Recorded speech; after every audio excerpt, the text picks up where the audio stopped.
2015 Challenger is dramatically enhanced from today's car. If you look at today's car, it's actually a 1970 inspired version. The new one is a 1971. Now, to the uninitiated, you might look at that and say, we didn't change that much about the car.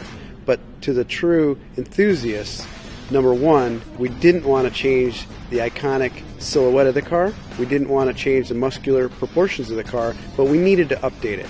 So we took everything that made it a 70 and we updated it to a 71. So we were very careful on the exterior to make it an evolutionary change, but what you don't see from the outside is everything that we changed on the inside. So underneath the sheet metal is the next leap forward for this car.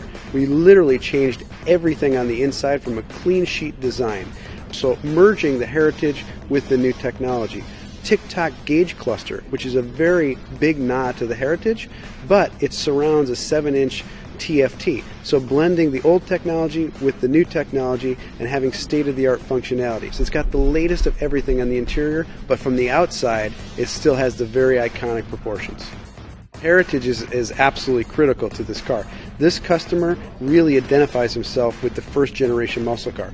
And we're actually bringing in two different customers. We're bringing in customers that remember the first generation car, and maybe they had it, maybe they didn't. Maybe they longed to have it at the time but couldn't get it, but now they can. They can relive what they didn't have back then. And we're bringing in a brand new customer that was born a little too late and didn't get an opportunity the first time. Now they have that chance.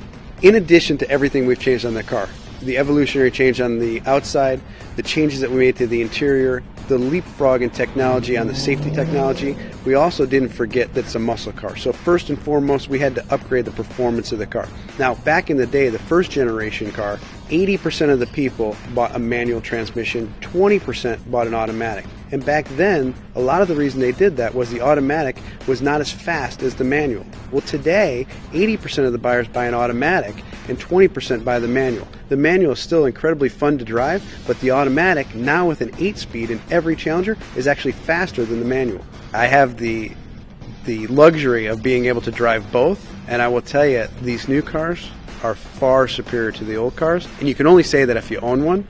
But driving my 71 is like driving a stagecoach compared to these cars. The performance of the new cars is amazing. Doesn't mean I'm going to get rid of the old one. I love the old one. It's something that you can't get. The sensation of an old car is just something you can't duplicate. But from a pure performance standpoint, the new cars absolutely blow the old ones away.